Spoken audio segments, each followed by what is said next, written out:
감히 회장님 차에 손을 대!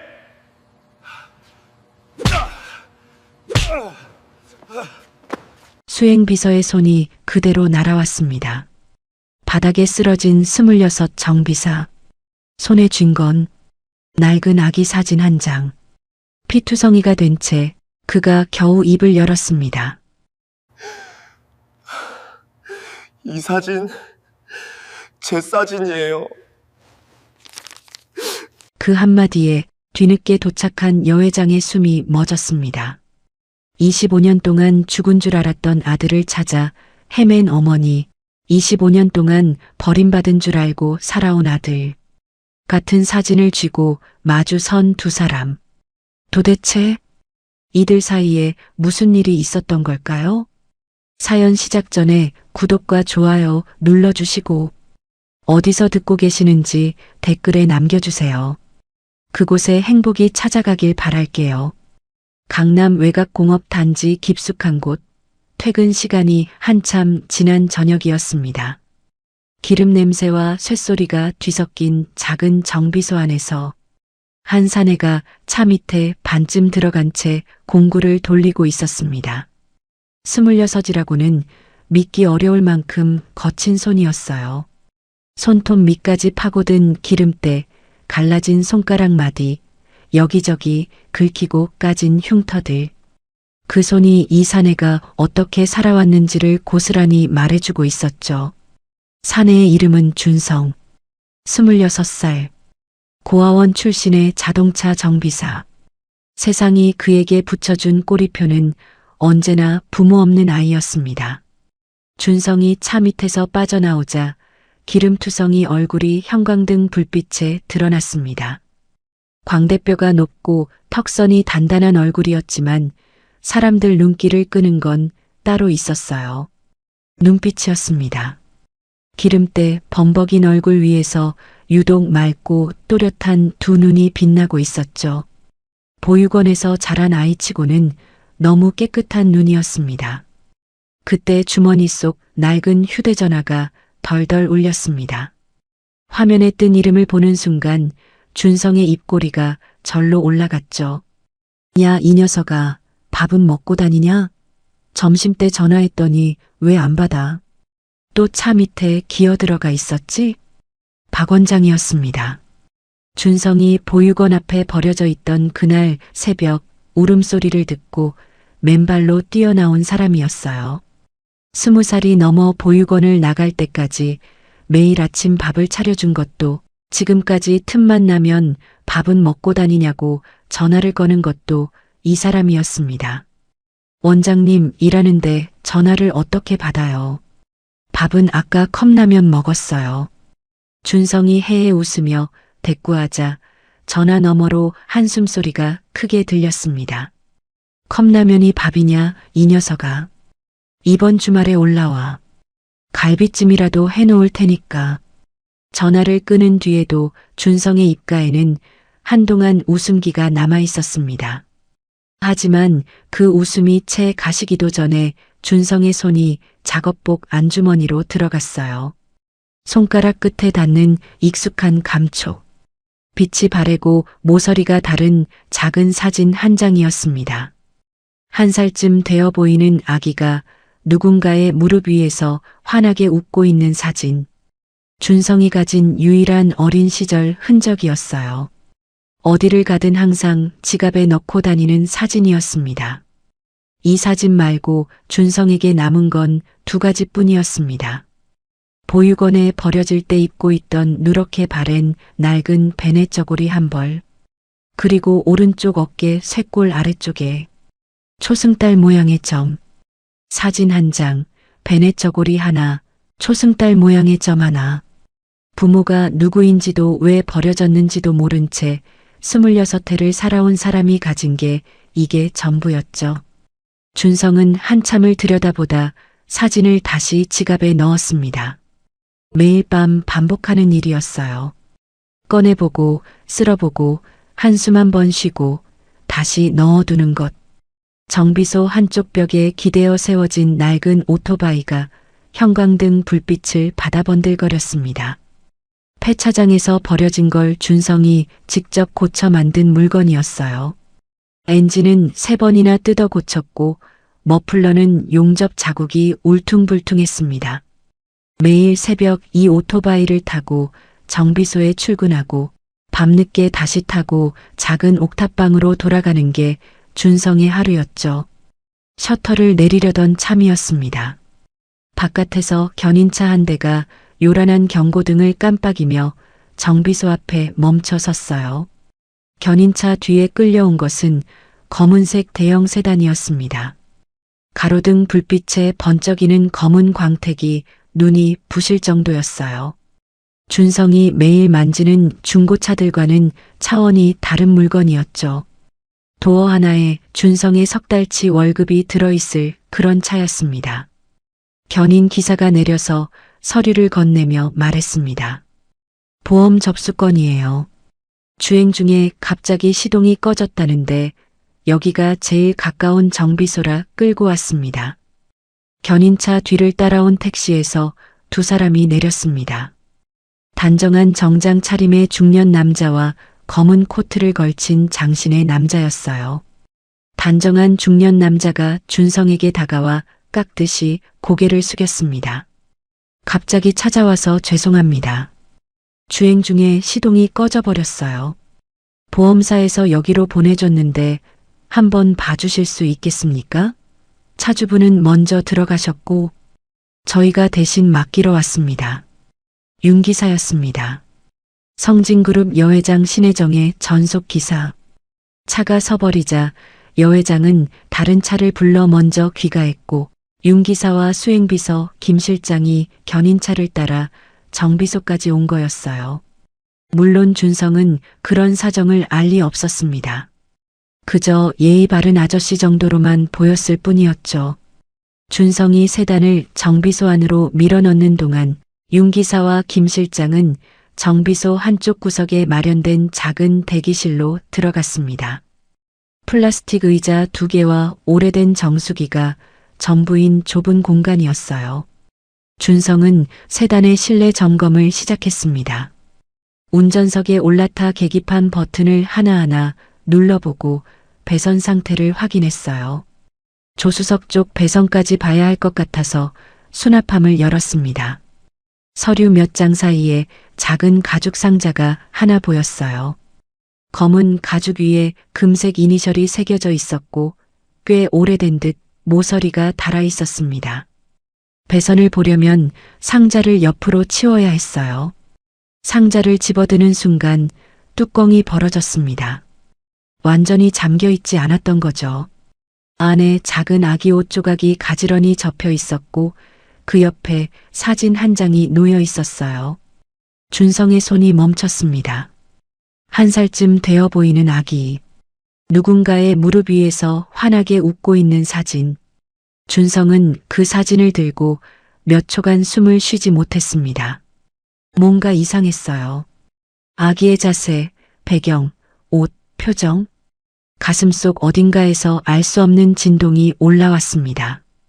준성은 사진을 한 손에 쥔 채 다른 손으로 작업복 안주머니를 더듬었습니다. 지갑 안에 있는 자기 사진을 꺼냈어요. 2장을 나란히 들었습니다. 차 안에 공기가 사라진 것 같았습니다. 귀가 먹먹해질 만큼 심장 소리가 크게 울렸어요. 같은 아기였습니다. 같은 배경, 같은 표정, 같은 각도, 같은 옷.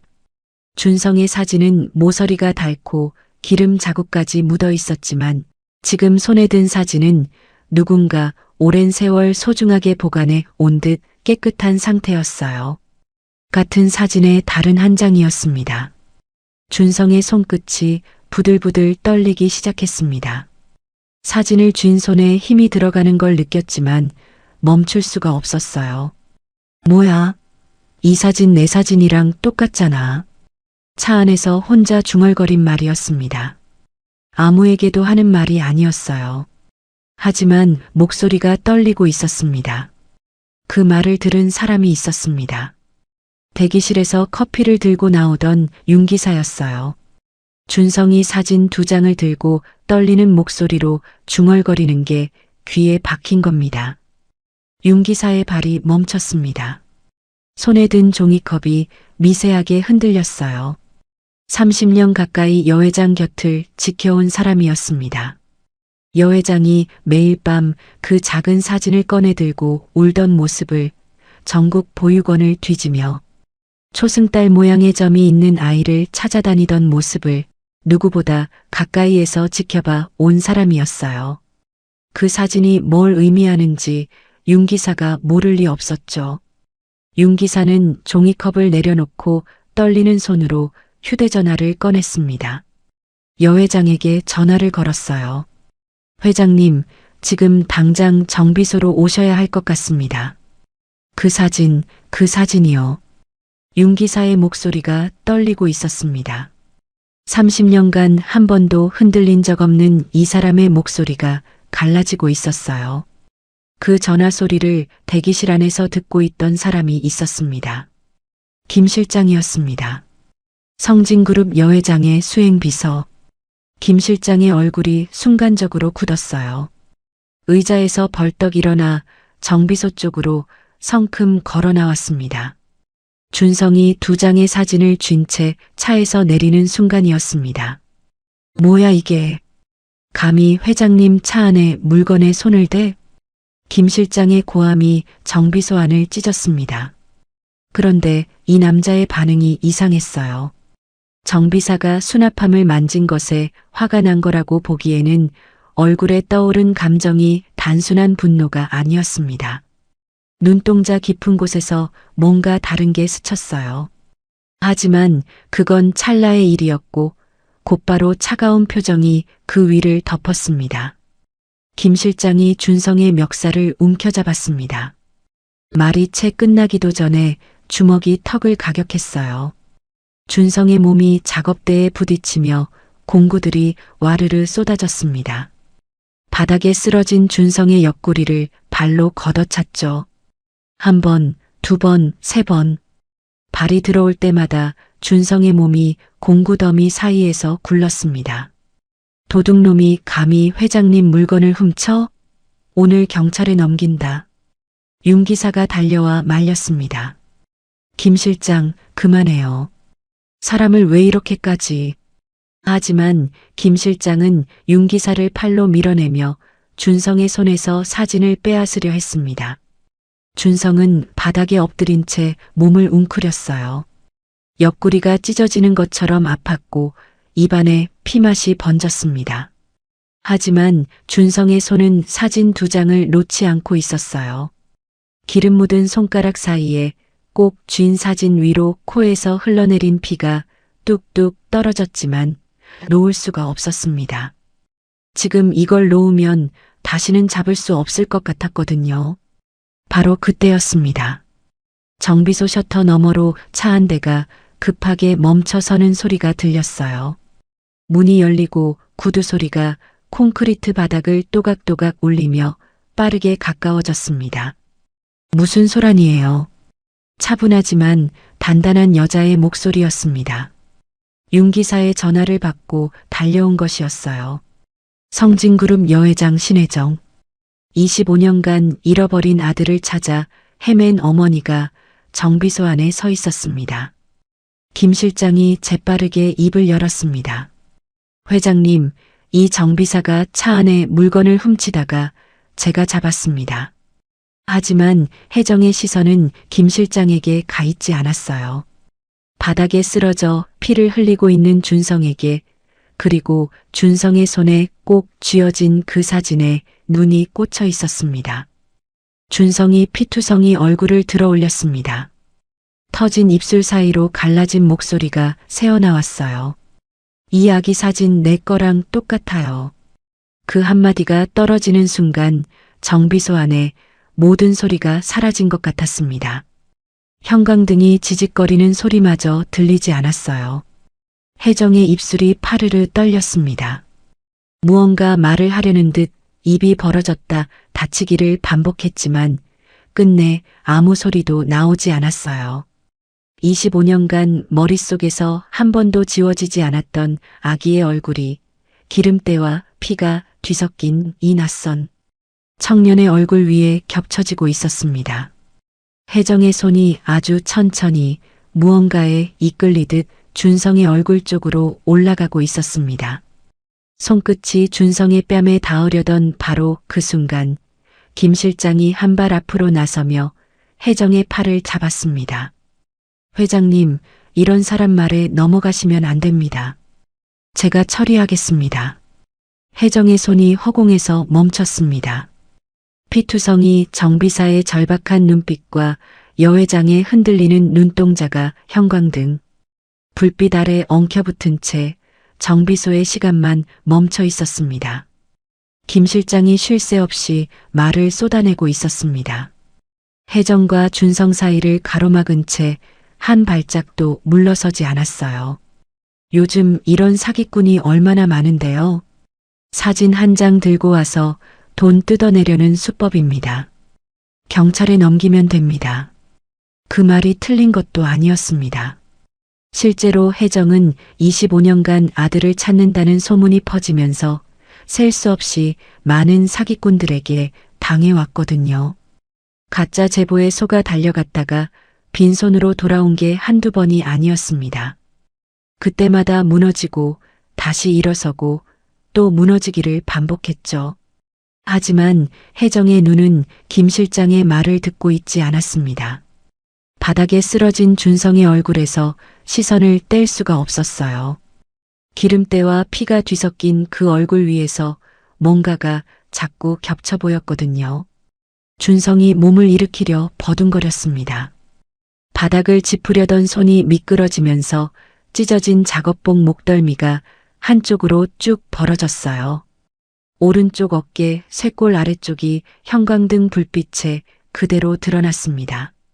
혜정의 숨이 멎었습니다. 거기에 점이 있었어요. 초승달 모양의 점. 혜정의 다리에서 힘이 빠졌습니다. 그 자리에 주저앉을 뻔한 몸을 윤 기사가 옆에서 재빨리 부축했어요. 혜정의 눈에서 눈물이 주르륵 흘러내렸습니다.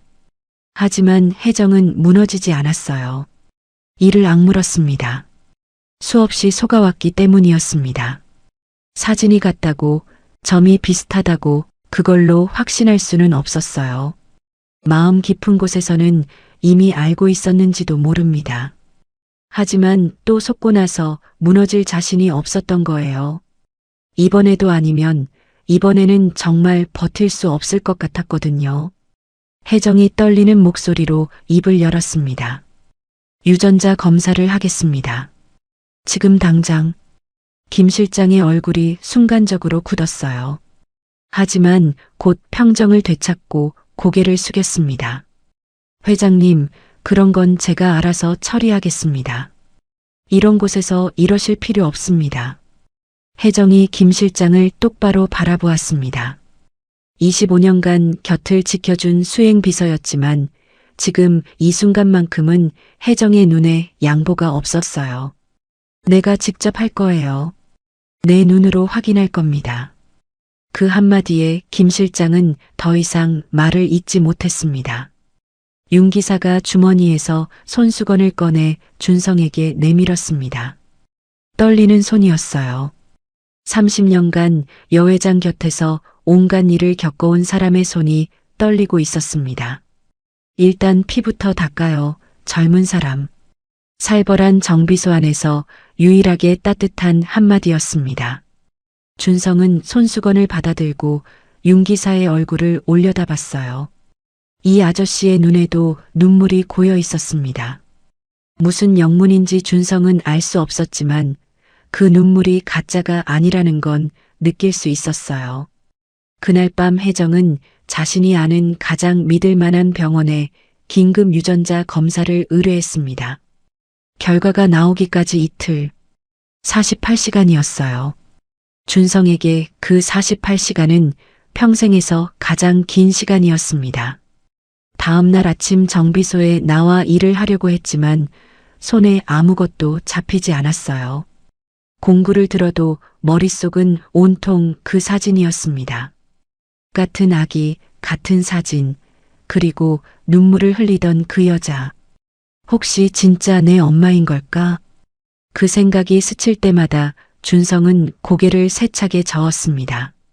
기대하면 안 된다는 걸 몸이 먼저 알고 있었거든요.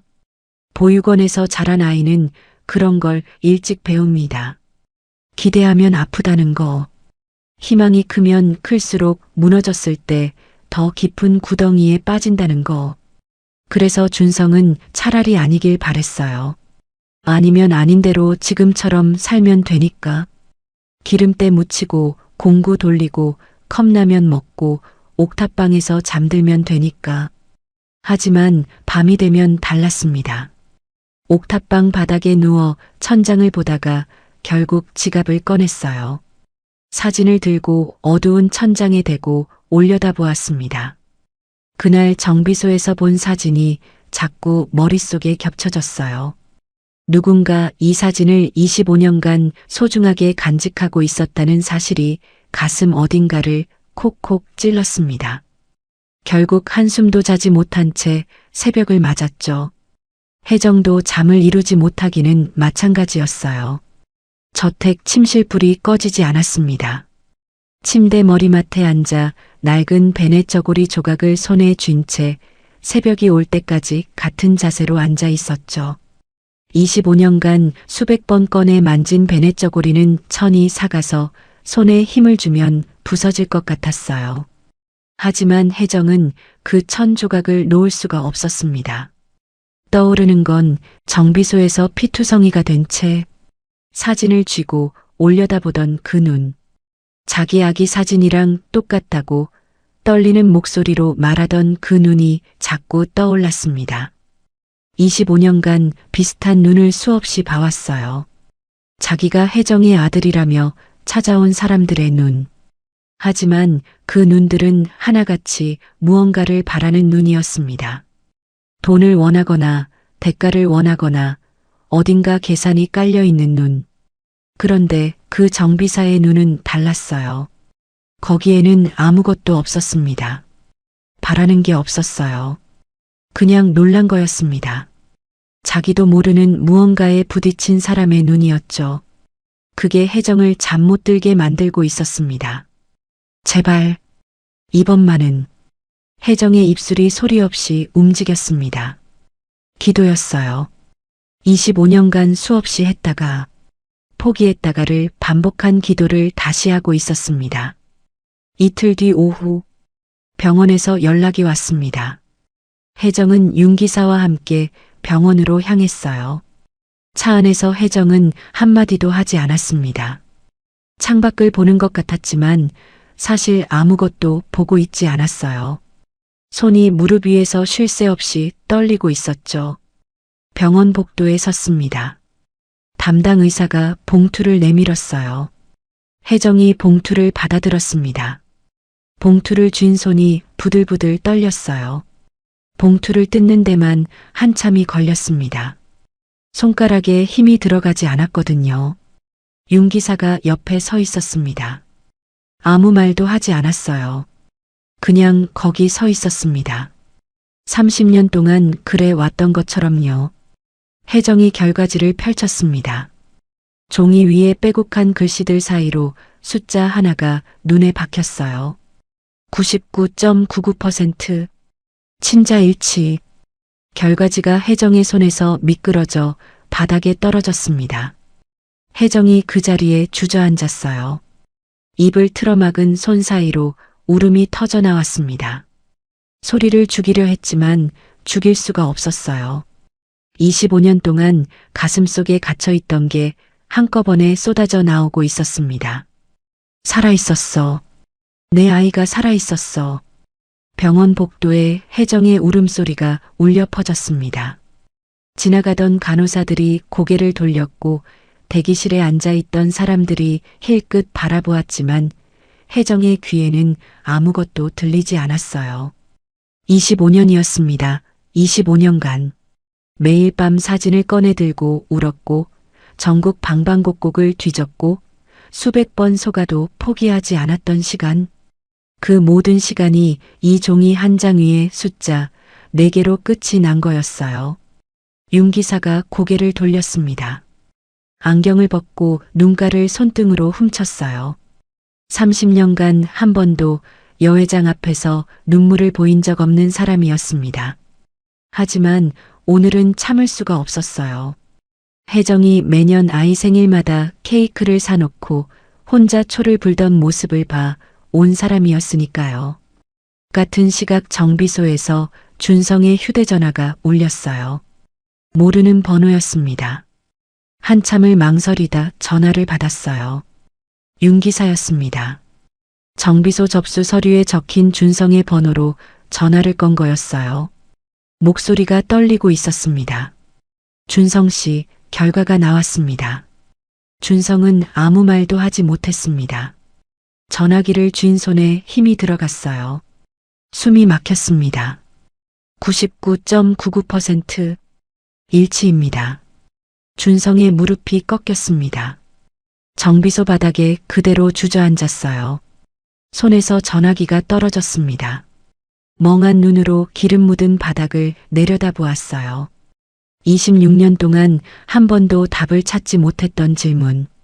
나는 왜 버려졌을까? 나를 낳은 사람은 누구일까? 그 사람은 지금 어디에 있을까? 그 질문에 답이 나온 순간이었습니다. 나를 버린 게 아니었어. 누군가 나를 찾고 있었어. 25년 동안 준성은 두 손으로 얼굴을 감싸쥐고 한참을 그렇게 앉아 있었습니다. 울음소리는 나지 않았어요. 대신 어깨만 가늘게 떨리고 있었습니다. 26살 남자가 혼자 앉아 어깨를 떠는 정비소 안은 기름 냄새만 가득했습니다. 형광등 불빛이 준성의 떨리는 어깨 위에 차갑게 내려앉고 있었어요. 25년 만에 어머니와 아들이 서로를 찾았습니다. 하지만 두 사람 사이에는 아직 25년이라는 시간이 놓여 있었어요. 그 시간이 만들어낸 상처는 유전자 검사 결과지 한 장으로 아물 수 있는 게 아니었습니다. 혜정은 다음 날 아침 정비소를 찾아갔습니다. 결과를 확인한 뒤 단 하루도 참을 수 없었어요. 윤 기사가 운전하는 차에서 내린 혜정은 정비소 셔터 앞에 한참을 서 있었습니다. 발을 떼는 게 이렇게 어려운 일인지 몰랐어요. 25년간 이 순간만을 바라며 살아왔는데 막상 아들이 저 안에 있다고 생각하니 다리가 움직이지 않았습니다. 만나서 뭐라고 해야 할지도 몰랐어요. 미안하다고 해야 할지, 보고 싶었다고 해야 할지, 그 어떤 말도 25년을 담기에는 턱없이 모자랐거든요. 셔터 안에서 공구 소리가 들렸어요. 혜정이 안으로 들어서자 차 밑에 엎드려 일하던 준성이 고개를 들었습니다. 그리고 혜정을 알아본 순간 준성의 얼굴이 굳었어요. 준성이 먼저 입을 열었습니다. 차 수리는 아직 끝나지 않았습니다. 나중에 연락드리겠습니다. 목소리가 딱딱했어요. 사흘 전 정비소에서 사진을 쥐고 떨던 그 사람과는 전혀 다른 사람 같았습니다. 마치 벽을 세운 것처럼 차가운 목소리였죠. 혜정은 준성의 그 태도에 당황하지 않았어요. 오히려 예상하고 있었습니다. 25년이라는 시간이 만든 상처가 어떤 건지 혜정도 알고 있었으니까요. 혜정이 조용히 말했습니다. 검사 결과 들었죠? 25년 전에 잃어버린 내 아이가 맞다고 나왔어요. 준성의 손에 들린 공구가 미세하게 떨렸어요. 하지만 준성은 고개를 돌리지 않았습니다. 차 밑으로 다시 들어가려는 것처럼 몸을 낮추며 말했어요. 저는 부모 없이 자랐습니다. 26년 동안요. 갑자기 나타나서 아들이라고 하면 제가 어떻게 해야 되는 건지 모르겠습니다. 준성의 목소리가 갈라지고 있었습니다. 딱딱하게 굳히려고 하는데 자꾸 금이 갔어요. 혜정은 준성에게 모든 걸 이야기했습니다. 25년 전 그날 밤에 무슨 일이 있었는지. 비가 쏟아지던 밤이었어요. 혜정과 남편 그리고 한 살배기 아들이 탄 차가 고속도로에서 미끄러졌습니다. 빗길의 타이어가 수막 현상을 일으켜 중앙 분리대를 들이받았어요. 남편은 그 자리에서 숨졌습니다. 혜정은 뒷좌석에서 카시트에 앉은 아이를 감싸 안은 채 의식을 잃었어요. 사고 현장에 가장 먼저 도착한 사람은 남편의 친동생 강철진이었습니다. 성진그룹 부회장. 형이 죽었다는 소식을 듣고 달려온 것이었죠. 하지만 그가 사고 현장에서 가장 먼저 한 일은 형수와 조카를 구하는 게 아니었어요. 혜정은 잠깐 말을 끊었습니다. 목소리가 떨리기 시작했거든요. 의식을 되찾았을 때 병원이었어요. 옆에 강철진이 앉아 있었습니다. 그 사람이 말했어요. 아이는 사고 현장에서 이미 숨을 거뒀다고. 상처가 너무 심해서 수습할 것도 남지 않았다고. 서류를 내밀었어요. 사망 서류를. 혜정의 손이 무릎 위에서 떨렸습니다. 하지만 나는 아이의 장례를 직접 치르지 못했어요. 유골도 보지 못했습니다. 강철진이 자기가 다 처리했다고 했지만 나는 끝까지 믿을 수가 없었어요. 내가 마지막으로 기억하는 건 차가 뒤집어지는 순간 내 품에 안겨있던 아이의 온기였거든요.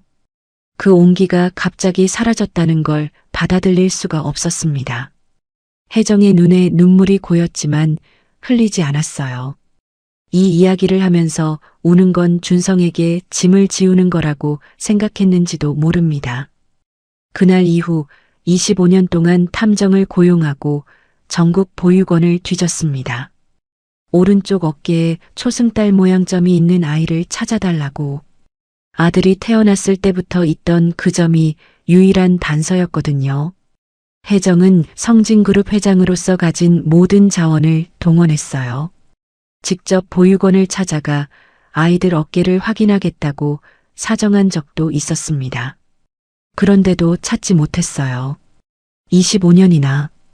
유력한 단서가 나올 때마다 막다른 골목이었어요. 탐정이 추적하던 정보가 갑자기 끊기거나 가짜 제보가 쏟아져 들어와서 진짜 단서가 묻혀버리거나. 한 번은 탐정이 경기도의 한 보육원에서 초승달 모양점이 있는 아이 기록을 찾았어요. 달려가려는데 갑자기 그 보육원이 화재로 기록이 전소됐다는 연락을 받았습니다. 그때는 운이 없다고 생각했어요. 하지만 지금 생각하면 운이 아니었습니다. 혜정의 목소리가 작아졌습니다. 누군가 조직적으로 방해하고 있었던 겁니다. 그리고 그 사람이 25년간 내 곁에서 날 감시하고 있었다는 걸 몰랐어요. 준성이 고개를 들었습니다. 혜정이 말을 이었어요. 정비소에서 김 실장이 당신을 때리는 걸 보고 이상하다고 느꼈어요. 수행비서가 왜 저렇게까지 하나 싶었거든요. 그래서 윤 기사한테 부탁해서 뒤를 조사했더니 그 사람이 강철진의 사람이었습니다. 내 곁에서 수행비서로 일하면서 내가 아들을 찾는 걸 막고 있었던 겁니다. 25년 동안 정비소 안이 조용해졌습니다. 형광등이 지직거리는 소리만 울렸어요. 준성은 한참 동안 아무 말도 하지 않았습니다. 바닥을 내려다보고 있었어요. 공구를 쥔 손에 힘이 잔뜩 들어가서 손가락 마디가 하얗게 변해 있었습니다.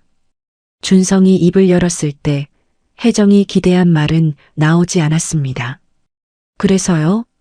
목소리가 차가웠어요. 재벌이면 뭐든 할 수 있지 않습니까? 그 돈이면, 그 권력이면 저 하나 못 찾았습니까? 25년이요. 그 한마디에 혜정의 얼굴에서 핏기가 빠졌습니다. 방해를 받았다고요? 탐정도 고용하고 보육원도 뒤졌다고요? 근데 25년 동안 못 찾았다고요? 저는 그 25년 동안 보육원에서 잤어요. 때로는 굶었어요. 부모 없는 애라고 손가락질 받으면서 살았어요. 그동안 어머니라는 분은 어디에 있었습니까? 준성의 목소리는 높아지지 않았습니다. 오히려 낮아졌어요. 낮고 갈라진 목소리가 고함보다 더 깊은 곳에서 나오고 있었죠. 눈은 충혈되어 있었지만 눈물은 나오지 않았습니다. 울면 지는 거라고 25년간 그렇게 버텨온 사람이었으니까요. 25년간 가슴에 묻어두었던 것들이 올라오고 있었습니다.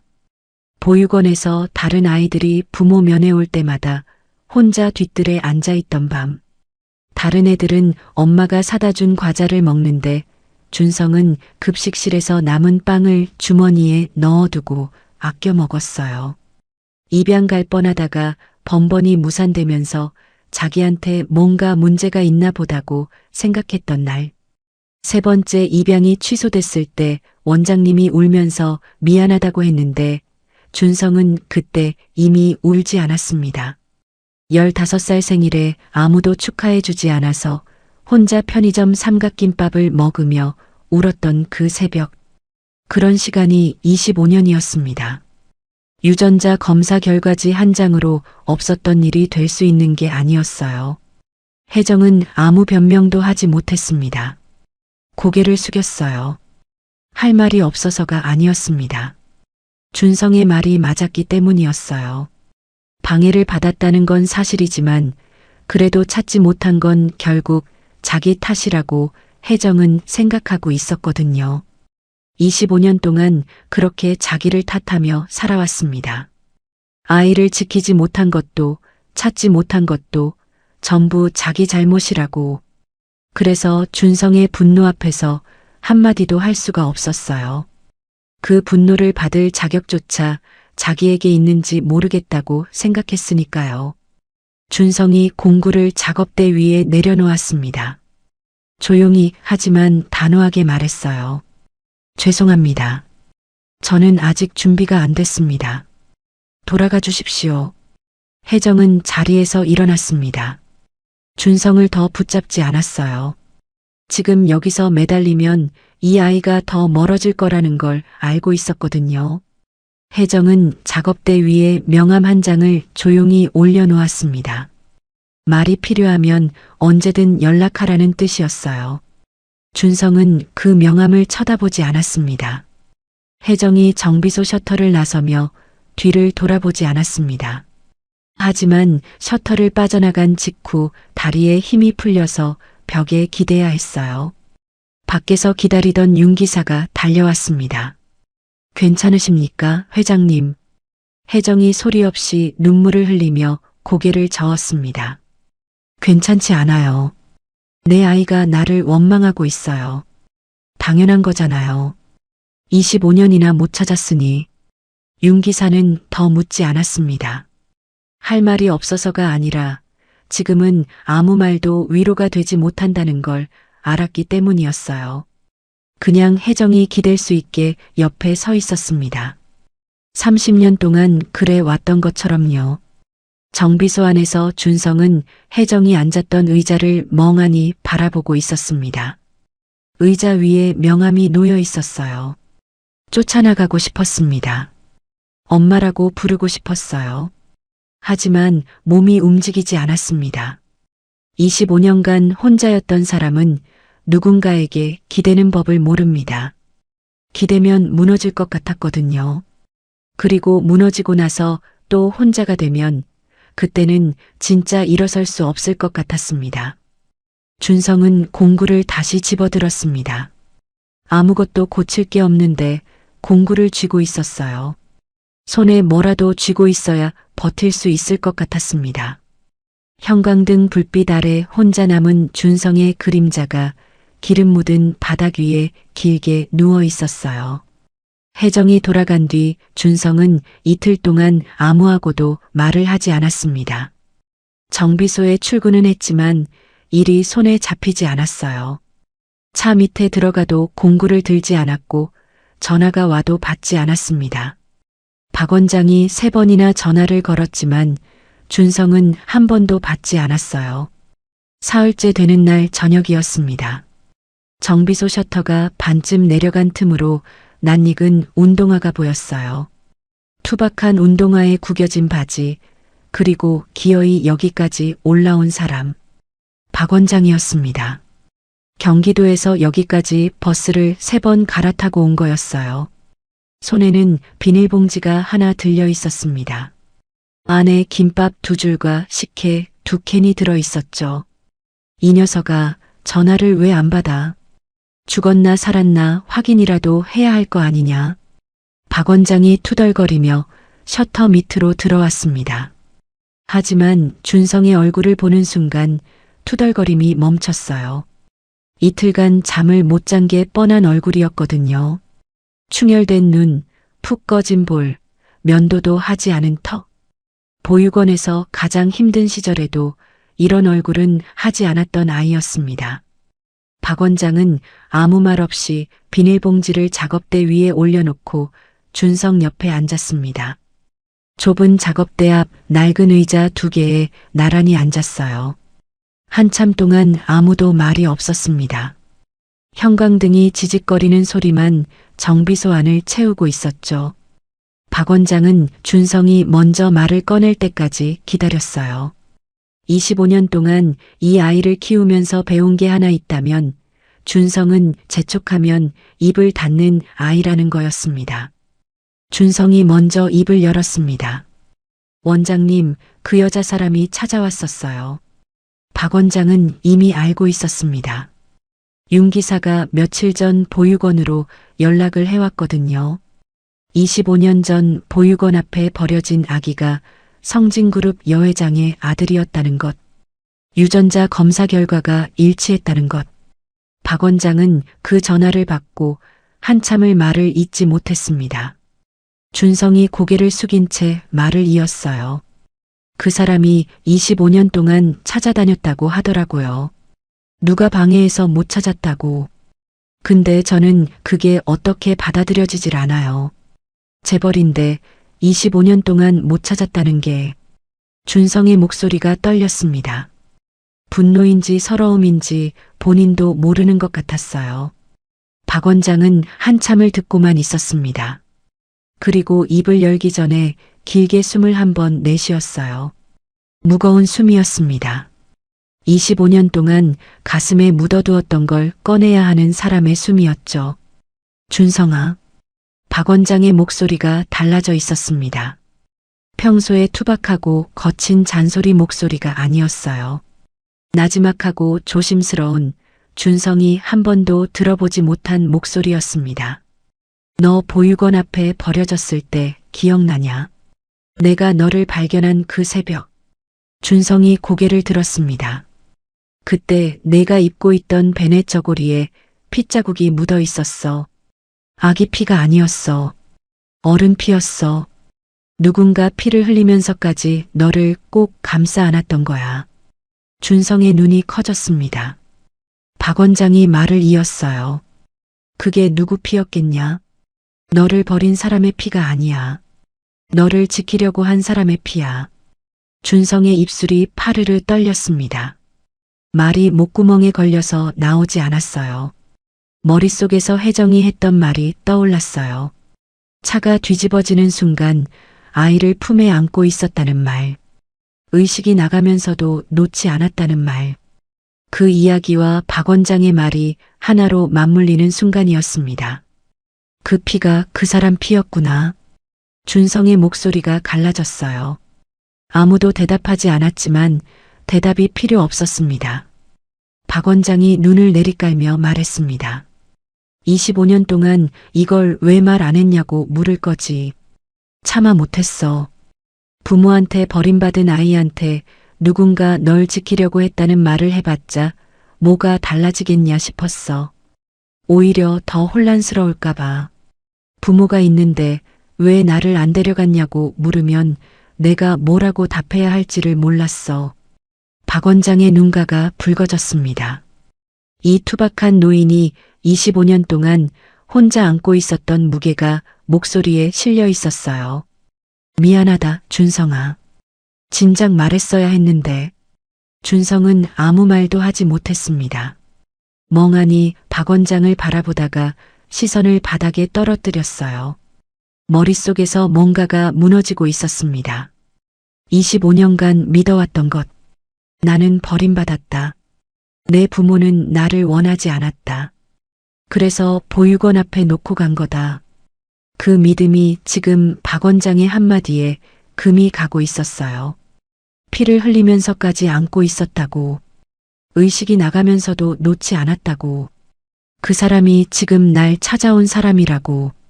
준성의 눈시울이 뜨거워졌습니다. 하지만 아직 울지는 않았어요. 울면 인정하는 거니까.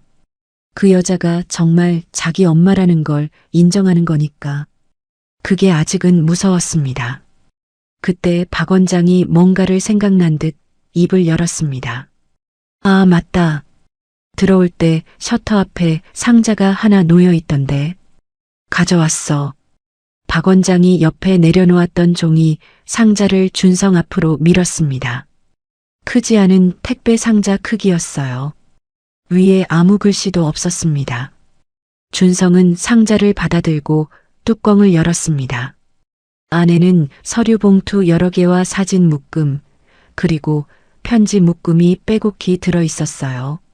상자 안에서 오래된 종이 냄새가 올라왔습니다. 누군가 오랜 세월 동안 하나하나 모아온 것들이었어요. 서류는 사설 탐정 보고서였습니다. 전국 보육원 방문 기록, 초승달 모양점이 있는 아이 수배 의뢰서, 경찰 실종 신고 접수 확인서. 날짜를 보니 가장 오래된 건 24년 전이었어요. 가장 최근 건 불과 한 달 전이었습니다. 24년 동안 끊기지 않고 이어져 온 기록이었어요. 보고서마다 빨간 펜으로 밑줄이 그어져 있었고 여백에 메모가 빼곡했습니다. 직접 읽고 직접 확인하고 하나도 놓치지 않으려고 했던 흔적이었죠. 사진은 보육원을 방문한 혜정의 모습이었습니다. 수십 장이었어요. 어떤 사진에서는 젊었고 어떤 사진에서는 머리가 하얗게 새어 있었습니다. 비가 오는 날에 찍힌 사진도 있었어요. 우산도 없이 보육원 앞에 서 있는 모습이었습니다. 하지만 모든 사진에서 혜정의 눈은 같았어요. 무언가를 찾는 사람의 눈. 25년 동안 한 번도 바뀌지 않은 눈이었습니다. 준성의 손이 사진 위에서 멈췄어요. 한 장을 집어들었습니다. 보육원 정문 앞에서 찍힌 사진이었어요. 배경에 보이는 건물이 낯익었습니다. 준성이 자란 보육원이었어요. 혜정이 이 보육원에도 왔었던 겁니다. 그런데 만나지 못했어요. 코앞까지 왔는데 만나지 못한 거였습니다. 준성의 손이 편지 묶음에 닿았어요. 묶음을 풀자 봉투가 25장 나왔습니다. 각 봉투 위에 날짜가 적혀 있었어요. 전부 같은 날짜였습니다. 매년 같은 달, 같은 날. 준성의 생일이었어요. 준성은 가장 오래된 봉투부터 열었습니다. 첫 번째 생일. 오늘 내가 좋아할 것 같은 장난감을 샀어요. 언제 줄 수 있을지 모르지만 엄마가 갖고 있을게요. 손가락 끝이 떨렸습니다. 다음 편지를 열었어요. 다섯 번째 생일. 요즘 같은 또래 아이들이 유치원 가방을 메고 다니는 걸 보면 다리에 힘이 풀려요. 우리 아이도 저렇게 크고 있을까? 한 장 한 장 넘길 때마다 글씨체가 달라졌습니다. 처음에는 또박또박했던 글씨가 해가 갈수록 흔들리고 있었어요. 잉크가 번진 자리도 있었습니다. 눈물이 떨어진 자국이었죠. 10번째 생일. 이제 학교에 다닐 나이구나. 어디서 뭘 하고 있니? 밥은 먹고 다니는 거니? 20번째 생일. 엄마를 원망해도 좋아요. 그래도 제발 살아만 있어다오. 준성은 마지막 봉투를 열었습니다. 25번째 생일. 올해도 편지를 씁니다. 글씨가 떨려서 거의 읽을 수가 없었어요. 이제는 살아있다는 것만으로도 감사해요. 어디에 있든 뭘 하고 있든 밥만 먹고 다녔으면 좋겠어요. 엄마가 미워도 괜찮으니까 제발 건강하기만 해요. 준성은 더 읽을 수가 없었습니다. 편지를 쥔 손이 부들부들 떨렸어요. 눈앞이 흐려졌습니다. 참고 참았던 눈물이 터져 나왔어요. 버린 게 아니었습니다. 25년 동안 단 하루도 포기하지 않았습니다. 매년 생일마다 편지를 쓰고 줄 수 없는 선물을 사놓고 눈물을 흘리며 기다렸던 사람이 있었어요. 준성이 편지 묶음을 가슴에 끌어안았습니다. 정비소 바닥에 주저앉아 소리 없이 울었어요. 어깨가 들썩이는데 소리가 나지 않았습니다. 26년 동안 울지 않겠다고 버텨온 사람이 처음으로 무너지고 있었어요. 박 원장이 옆에서 아무 말 없이 준성의 등을 토닥였습니다. 투박한 손이었어요. 25년 동안 이 아이의 아버지 노릇을 해온 손이었습니다. 그 손이 준성의 등을 토닥이는 동안에도 박 원장의 눈에서는 소리 없이 눈물이 흘러내리고 있었어요. 한참이 지나서야 준성이 고개를 들었습니다. 눈이 벌겋게 부어 있었어요. 작업대 위에 놓인 혜정의 명함이 보였습니다. 사흘 전 혜정이 놓고 간 그 명함. 그때는 쳐다보지도 않았던 그 명함을 준성이 떨리는 손으로 집어들었습니다. 준성이 마음을 연 뒤 혜정은 준성을 성진그룹에 정식으로 소개하기로 했습니다. 이사회에서 공식 발표를 하기로 한 날짜까지 잡혔어요. 25년 만에 돌아온 아들. 그 소식이 그룹 내부에 조용히 퍼지기 시작했습니다. 그 소식을 들은 사람이 있었어요. 강철진이었습니다. 성진그룹 부회장 사무실. 강철진은 책상 앞에 앉아 한참을 움직이지 않았습니다. 손에 들린 보고서에는 유전자 검사 결과와 이사회 일정이 적혀 있었어요. 읽고 또 읽었지만 글씨가 눈에 들어오지 않았습니다. 손가락 끝이 미세하게 떨리고 있었어요. 두려움이었습니다. 평생 형의 그늘에서 살다가 형이 죽고 나서야 손에 넣은 이 자리. 25년간 쌓아 올린 모든 게 무너지기 직전이었습니다. 25년 전 빗길에서 형이 죽던 그 밤. 사고 현장에서 조카를 빼돌려 보육원 앞에 버린 것. 위조한 사망 서류를 형수에게 건넨 것. 김 실장을 심어 25년간 수색을 방해한 것. 그 모든 게 드러나기 직전이었습니다. 그때 사무실 문이 열렸어요. 김 실장이었습니다. 혜정의 곁에서 쫓겨난 뒤 강철진에게 매달리고 있던 김 실장은 얼굴이 반쯤 망가져 있었어요. 정비소에서 준성을 폭행한 것, 25년간 수색을 방해한 것. 수사가 시작되면 자기도 끝이라는 걸 알고 있었습니다. 두 사람의 이해관계는 하나로 맞아떨어졌어요. 혜정과 준성이 이사회에 서는 순간 둘 다 끝입니다. 강철진이 입을 열었습니다. 25년 전이랑 똑같이 하면 돼. 사고로 처리하면 아무도 모른다. 김 실장이 고개를 끄덕였습니다. 이사회 당일 새벽이었습니다. 아직 해가 뜨기 한참 전 저택 지하 주차장은 어둡고 조용했어요. 김 실장이 주차장으로 들어왔습니다. 수년간 수행비서로 일하면서 익혀둔 경비 교대 시간과 비상구 위치를 이용한 거였어요. 혜정의 차 밑으로 기어 들어간 김 실장은 브레이크 라인을 교묘하게 손상시켰습니다. 완전히 끊지는 않았어요. 주행 초반에는 멀쩡하다가 속도가 붙으면 서서히 압력이 빠지도록 만든 거였습니다. 고속도로에 올라간 뒤에야 브레이크가 안 먹히는 걸 알게 되는 구조였죠. 작업을 마치고 주차장을 빠져나가는 김 실장의 뒤로 미세한 기름 자국이 바닥에 남았습니다. 김 실장은 그걸 확인하지 못했어요. 아침이 밝았습니다. 혜정이 이사회에 참석하기 위해 먼저 출발했어요. 윤 기사가 차를 몰았습니다.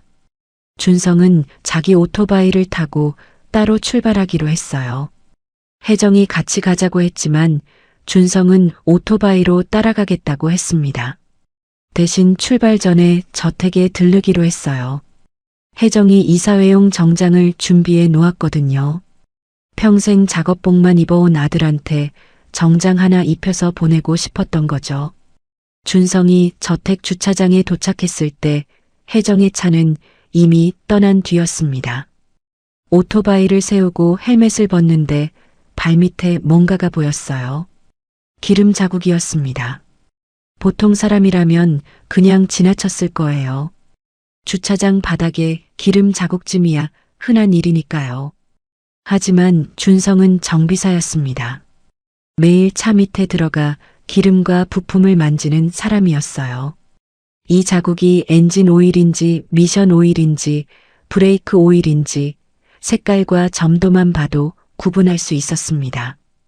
브레이크 오일이었어요. 준성의 눈빛이 달라졌습니다. 자국을 따라 고개를 숙이고 걸었어요. 자국은 혜정의 차가 주차되어 있던 자리까지 이어져 있었습니다. 그 끝에 작은 부품 조각이 떨어져 있었어요. 준성이 조각을 집어들었습니다. 브레이크 라인의 일부였어요. 잘린 면이 매끄러웠습니다. 저절로 떨어진 게 아니었어요. 칼이나 공구로 일부러 잘라낸 단면이었습니다.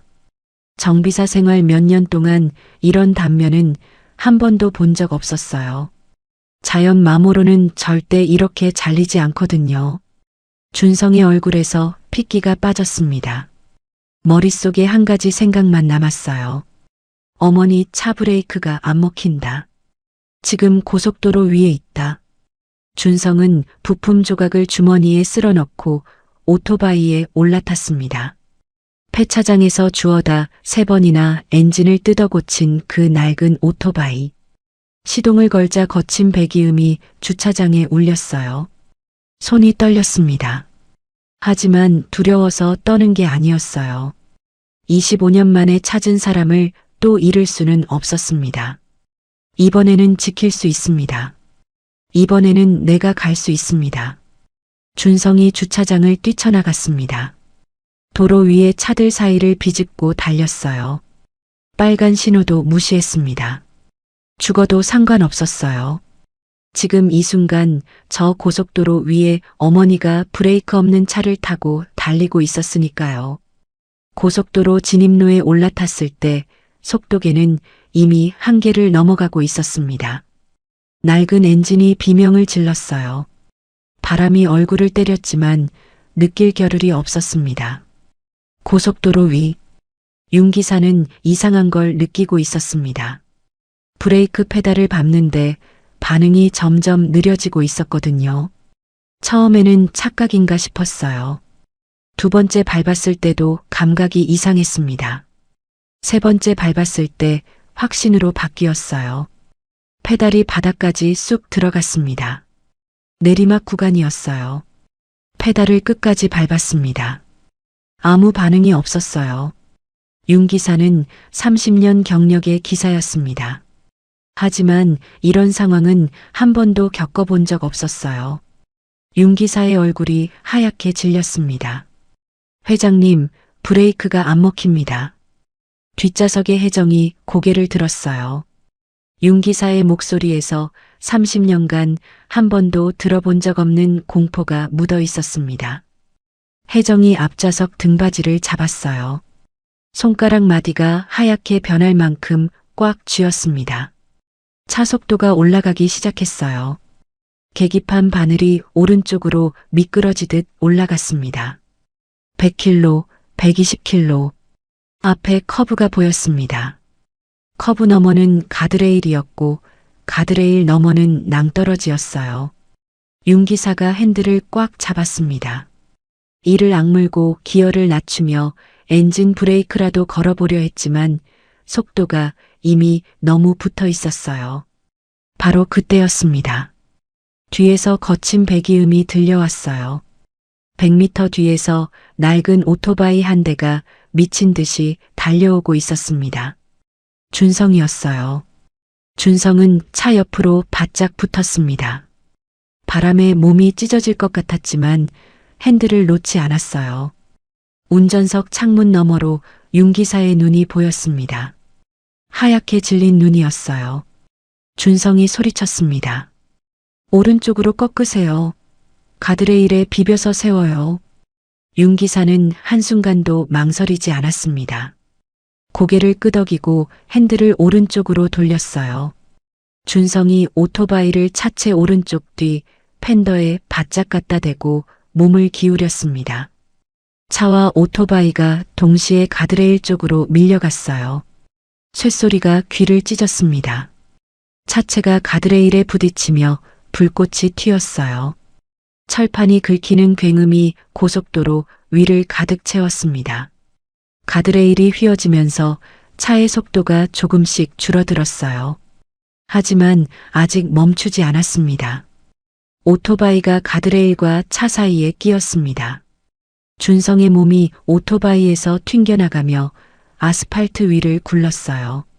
한 바퀴, 두 바퀴, 작업복이 찢겨나가고 피부가 아스팔트에 깎여나갔습니다. 하지만 차는 멈추고 있었습니다. 가드레일에 차체가 걸린 채 끼이익 소리를 내며 속도가 죽어가고 있었어요. 그리고 마침내 멈췄습니다. 커브 끝 낭떠러지 30m 앞에서 윤 기사가 떨리는 손으로 문을 열고 뛰어나왔습니다. 혜정이 뒷좌석에서 비틀거리며 내렸어요. 아스팔트 위에 준성이 쓰러져 있었습니다. 작업복이 찢겨나갔고 팔과 다리에서 피가 흘러나오고 있었어요. 오토바이는 가드레일에 끼어 찌그러져 있었습니다. 폐차장에서 주워다 3번이나 고쳐 타던 그 오토바이가 이번에는 진짜 끝이 난 거였어요. 하지만 준성은 의식이 있었습니다. 피투성이인 얼굴을 들어 혜정을 바라보았어요. 갈라진 입술 사이로 목소리가 새어나왔습니다. 이제 찾았으니까 다시는 손 놓지 않겠습니다. 혜정이 아스팔트 위에 무릎을 꿇고 준성을 끌어안았습니다. 검은 정장 위로 준성의 피가 번졌지만 혜정은 개의치 않았어요. 오히려 더 꽉 안았습니다. 놓으면 또 사라질까봐. 25년 전 그 밤처럼 눈을 뜨면 아이가 없을까봐. 입을 틀어막고 울었습니다. 윤 기사가 피투성이인 채로 떨리는 손으로 119에 전화를 걸었습니다. 목소리가 갈라져서 제대로 말이 되지 않았어요. 사람 살려주세요. 고속도로에서 사고가 났습니다. 우리 회장님 아드님이 다쳤어요. 제발 빨리 와주세요. 30년간 혜정을 지켜온 사람이 처음으로 회장님 아드님이라는 말을 입에 올린 순간이었습니다. 그 5글자를 말하는 윤 기사의 눈에서 눈물이 흘러내렸어요. 고속도로 위에 구급차 사이렌 소리가 멀리서 울려오고 있었습니다. 찌그러진 오토바이 옆에서 어머니가 아들을 안고 울고 늙은 기사가 전화기를 쥔 채 서 있는 그 장면 위로 사이렌 소리가 점점 가까워지고 있었어요. 준성이 실려간 병원은 사고 현장에서 가장 가까운 대학병원이었습니다. 응급실로 들어간 준성의 뒤를 혜정이 따라갔어요. 하지만 수술실 앞에서 막혔습니다. 보호자분은 여기서 기다려주세요. 간호사가 문을 닫았어요. 혜정은 수술실 앞 복도 의자에 앉았습니다. 무릎 위에 놓인 두 손이 쉴 새 없이 떨리고 있었어요. 검은 정장 위에 준성의 피가 아직 마르지 않은 채 번져 있었습니다. 닦을 생각도 못했어요. 닦고 싶지도 않았습니다. 혜정은 눈을 감고 입술을 깨물었어요. 제발 이번에는 돌아와야 해요. 윤 기사가 자판기에서 종이컵 하나를 들고 왔습니다. 혜정 앞에 조용히 내려놓았어요. 혜정은 쳐다보지도 않았습니다. 윤 기사는 아무 말 없이 옆에 앉았어요. 이마에 붙인 반창고 위로 핏기가 비치고 있었지만 자기 상처는 신경도 쓰지 않는 얼굴이었습니다. 2시간이 지났습니다. 시계 초침 소리가 복도에 울렸어요. 혜정은 한 번도 자리에서 일어나지 않았습니다. 화장실도 가지 않았고 물도 마시지 않았어요. 수술실 문에서 눈을 떼면 무슨 일이 생길 것 같았거든요. 수술실 문이 열렸습니다. 의사가 나왔습니다. 생명에는 지장 없습니다. 팔과 다리에 골절과 찰과상이 심하지만 내부 장기 손상은 없어요. 많이 아프겠지만 회복할 수 있습니다. 혜정이 의자에서 미끄러지듯 무릎을 꿇었어요. 두 손으로 얼굴을 감싸고 소리 없이 울었습니다. 감사합니다라는 말이 나오질 않았어요. 목구멍이 꽉 막혀서 숨만 헐떡거렸습니다. 윤 기사가 혜정의 어깨를 잡고 일으켜 세웠어요. 괜찮다고 합니다, 회장님. 괜찮대요. 윤 기사의 목소리도 떨리고 있었습니다. 같은 시각 사고 현장에서는 경찰이 증거 수집을 하고 있었습니다. 고속도로 한쪽 차선이 통제됐어요. 가드레일에 긁힌 자국, 아스팔트 위에 남은 타이어 흔적, 찌그러진 오토바이. 사고의 흔적이 수백 미터에 걸쳐 남아 있었습니다. 준성이 주머니에 넣어둔 브레이크 부품 조각은 윤 기사가 구급대원에게 알려서 확보했어요. 그 부품이 병원을 거쳐 경찰에 넘어갔습니다. 잘린면에서 지문이 검출됐어요. 저택 지하 주차장 CCTV도 확보됐어요. 새벽에 비상구를 통해 주차장에 들어가 차 밑에 기어 들어가는 남자의 모습이 고스란히 찍혀 있었습니다. 들어간 시간, 나온 시간, 얼굴까지 선명했어요. 김 실장이었어요. 체포는 그날 저녁에 이루어졌습니다. 김 실장은 자기 원룸에서 짐을 챙기다가 형사들에게 잡혔어요. 여권과 현금이 가방 안에 들어 있었습니다. 도주 준비를 하고 있었던 거였죠. 수갑이 채워지는 순간 김 실장의 얼굴에서 핏기가 빠졌습니다. 다리에 힘이 풀려 그 자리에 주저앉았어요. 살인 미수 혐의. 브레이크를 조작해 여 회장과 운전기사 그리고 준성까지 죽이려 한 혐의였어요. 하지만 이야기는 거기서 끝나지 않았습니다. 김 실장은 조사실에서 하루를 버텼어요. 입을 꾹 다문 채 아무 말도 하지 않았습니다. 하지만 이틀째 되는 날 형사가 한마디를 던졌어요. 지금 입 다물고 있으면 살인 미수 단독범으로 당신 혼자 다 뒤집어 쓰는 거 알죠? 시킨 사람이 있으면 지금 말하는 게 본인한테 유리합니다. 김 실장의 눈이 흔들렸어요. 강철진의 얼굴이 떠올랐을 겁니다. 자기가 수갑을 차고 여기 앉아 있는 동안 강철진은 부회장 사무실에서 아무 일 없다는 듯 앉아 있겠죠. 그 인간은 늘 그랬으니까요. 시킬 때는 자기 사람이라고 하고 일이 터지면 모르는 사람이 되는 인간. 25년간 충성했지만 돌아온 건 늘 그랬습니다. 더러운 일은 김 실장이 했고 결과는 강철진이 가져갔어요. 이번에도 그럴 거였습니다. 혼자 뒤집어 쓰고 혼자 썩을 거였어요. 김 실장의 이가 갈렸습니다. 저 혼자 한 게 아닙니다. 그 한마디가 나오자 나머지는 물이 터진 것처럼 쏟아졌어요. 브레이크 조작을 지시한 사람이 강철진이라는 것.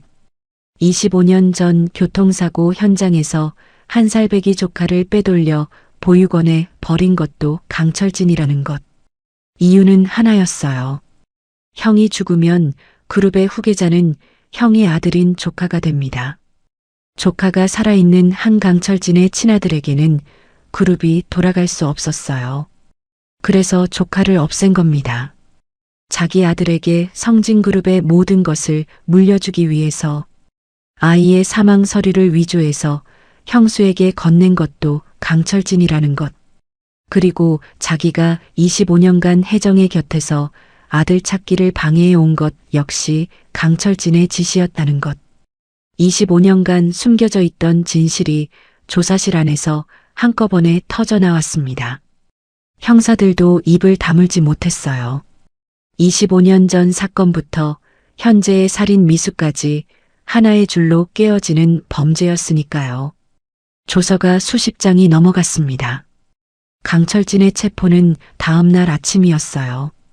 부회장 사무실에서 평소처럼 서류를 보고 있던 강철진의 앞에 형사 2명이 나타났습니다.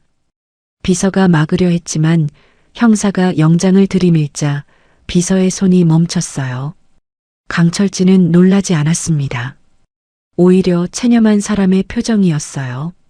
안경을 벗어 천천히 책상 위에 내려놓고 자리에서 일어났습니다. 25년간 언젠가는 올 거라고 생각했던 순간이 마침내 온 거였죠. 수갑이 채워졌습니다. 형사들에게 양팔을 잡힌 채 복도를 걸어나가는 강철진의 뒷모습은 쓸쓸했어요. 복도 양쪽에 늘어선 직원들이 고개를 돌렸지만 아무도 말을 걸지 않았습니다. 엘리베이터 앞에서 강철진이 멈췄어요. 고개를 살짝 돌려 뒤를 바라보았습니다. 부회장 사무실 문이 아직 열려 있었어요. 그 안에 형의 사진이 걸려 있는 게 보였습니다. 강철진의 입에서 누구에게도 들리지 않을 만큼 작은 목소리가 새어나왔어요. 형은 나한테 한 번도 동생이라고 불러준 적 없어. 그 한마디 속에 담긴 건 변명이 아니었습니다. 25년간 가슴에 묻어두었던 쓸쓸함이었어요. 형에게 평생 인정받지 못했던 한 남자의 비틀어진 삶이 그 한 문장에 전부 들어 있었습니다. 악인이었습니다. 용서받을 수 없는 일을 저질렀어요. 한 살배기 조카를 보육원에 버리고 형수를 25년간 속이고 끝내 죽이려고까지 한 사람. 하지만 그 마지막 한마디는 듣는 사람의 가슴을 복잡하게 만들었습니다. 누군가에게 인정받고 싶었을 뿐인 남자가 가장 잘못된 길을 택한 거였으니까요. 엘리베이터 문이 닫혔어요. 강철진의 모습이 사라졌습니다. 며칠 뒤 병원. 준성은 침대에 누워 있었습니다. 온몸에 붕대가 감겨 있었고 왼팔에는 깁스가 올라가 있었어요. 하지만 눈은 맑았습니다. 침대 옆에 혜정이 앉아 있었어요. 과일을 깎다 말고 준성의 얼굴만 바라보고 있었습니다. 병실 문이 벌컥 열렸어요. 숨을 헐떡이며 뛰어들어온 사람은 박 원장이었습니다. 경기도에서 또 버스를 3번 갈아타고 온 거였어요. 손에는 역시 비닐봉지가 들려 있었습니다. 박 원장이 침대 앞에 서서 준성을 내려다보았어요. 이 녀석아.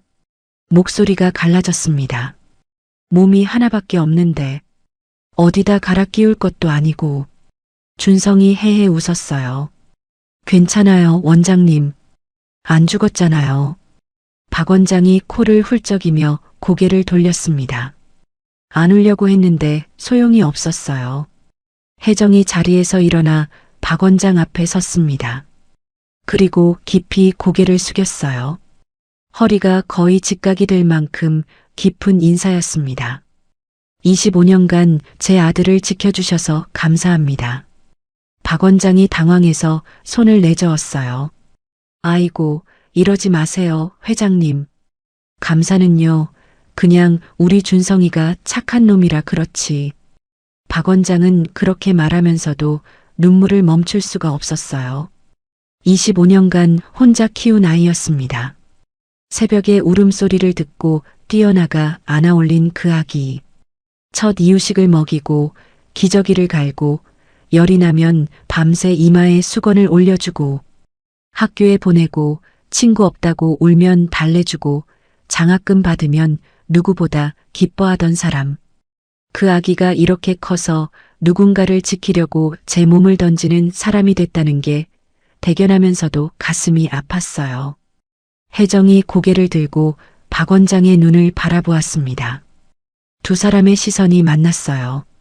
한 사람은 준성을 낳은 어머니였고 한 사람은 준성을 키운 아버지였습니다. 말이 필요 없었어요. 25년이라는 시간이 만들어낸 두 개의 사랑이 이 좁은 병실 안에서 처음으로 만나고 있었습니다. 침대 위에서 준성이 두 사람을 번갈아 바라보았어요. 한쪽 눈이 부어서 잘 보이지 않았지만 두 사람의 얼굴은 선명하게 보였습니다. 준성의 입가에 작은 미소가 번졌어요. 아팠지만 아프지 않았습니다. 모든 폭풍이 지나간 뒤였습니다. 준성이 퇴원한 건 사고가 나고 3주가 지나서였어요. 왼팔 깁스는 아직 풀리지 않았고 다리를 절뚝거렸지만 준성은 병원에 더 있기 싫다고 했습니다. 혜정이 저택으로 가자고 했어요. 넓은 방에 좋은 침대, 간호사도 붙여주겠다고. 하지만 준성은 고개를 저었습니다. 옥탑방으로 갈게요. 거기가 제 집이니까. 혜정은 더 권하지 않았어요. 고개를 끄덕였습니다. 25년간 아들 없이 살아온 사람이 아들이 살아온 세상을 처음으로 존중하는 순간이었어요. 윤 기사가 차를 몰아 준성의 옥탑방 앞에 내려주었습니다. 좁은 골목이라 차가 들어갈 수 없어서 골목 입구에 세웠어요. 윤 기사가 차에서 내려 뒷문을 열자 혜정이 먼저 내렸습니다. 그리고 준성의 팔을 부축하며 가파른 계단을 올라갔어요. 계단이 좁아서 둘이 나란히 서면 어깨가 부딪혔습니다. 페인트가 벗겨진 벽, 군데군데 갈라진 시멘트 바닥. 혜정의 구두굽이 낡은 계단에 걸릴 때마다 준성이 팔을 내밀었어요. 깁스한 팔이 아닌 쪽으로요. 혜정이 괜찮다며 웃었습니다. 재벌 여회장이 이런 계단을 올라가는 모습은 누가 봐도 어울리지 않았지만 혜정의 발걸음에는 망설임이 없었어요. 옥탑방 문을 열었습니다.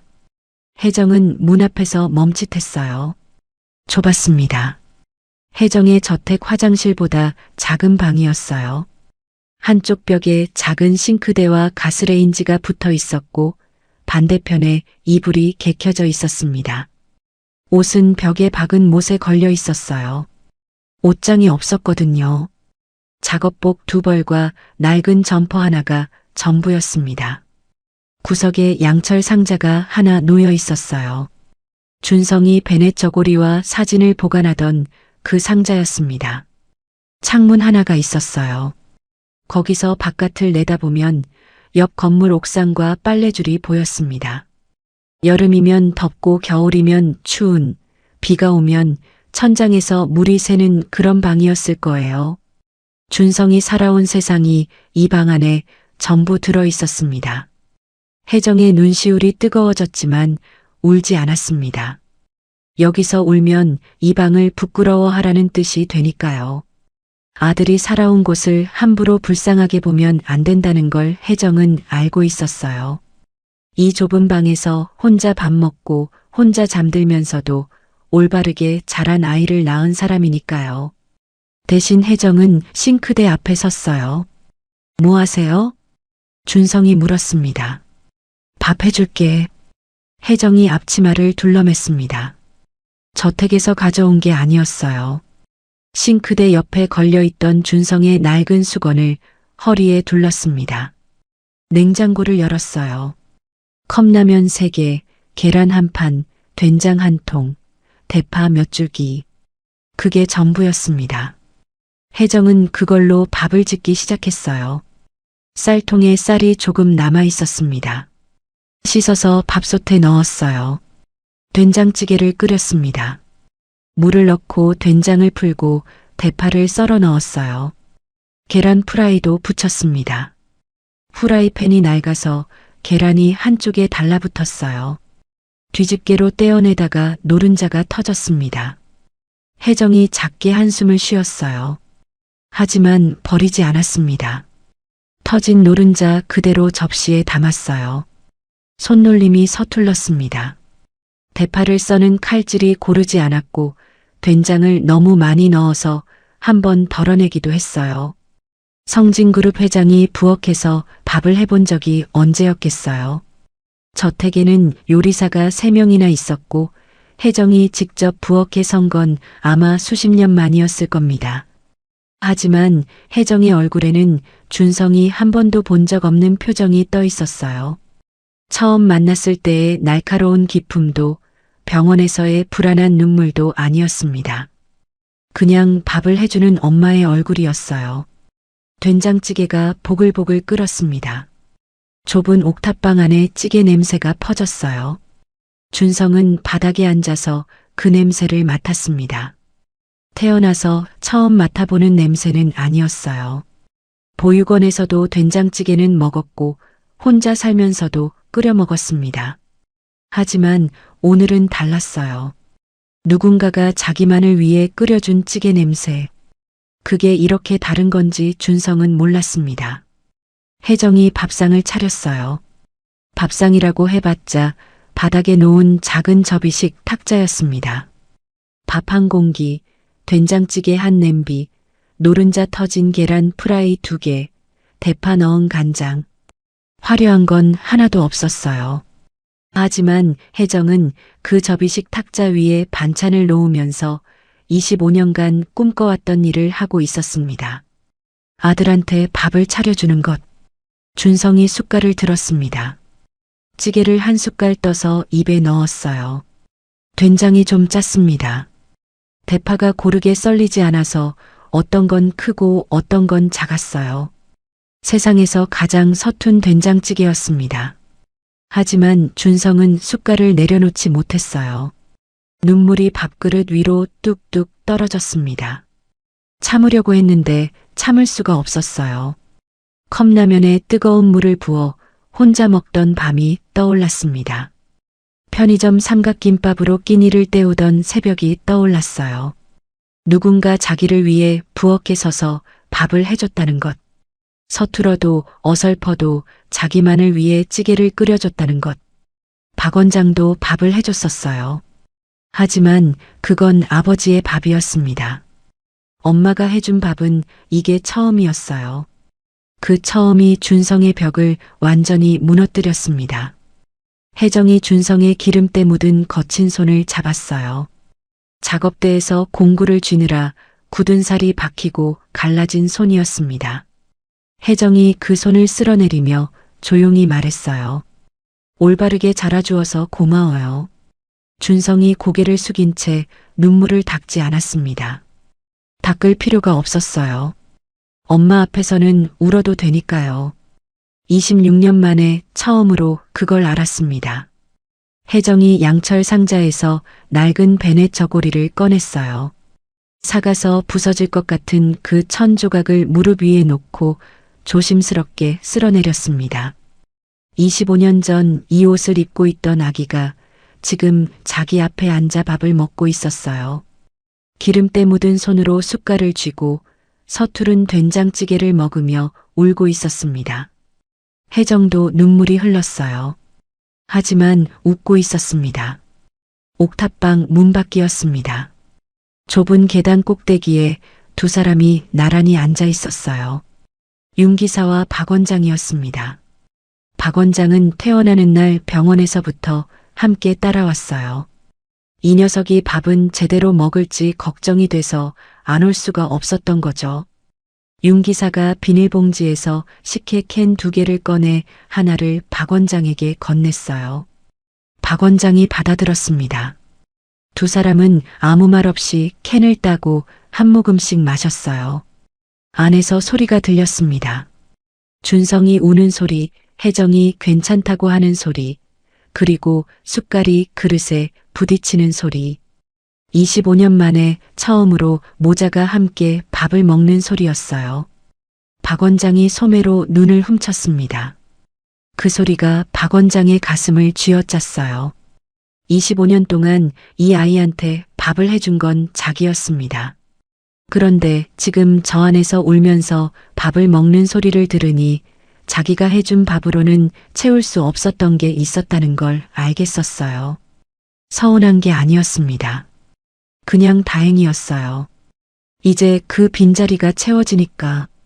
윤 기사가 식혜를 한 모금 마시며 툭 던졌어요. 원장님도 우시네. 안 울어. 눈에 뭐가 들어간 거야?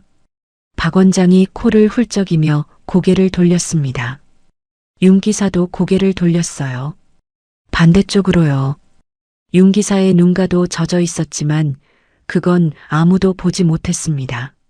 준성이 아까 회장님한테 저택 말고 여기로 가겠다고 했을 때요. 윤 기사가 나지막하게 말했어요.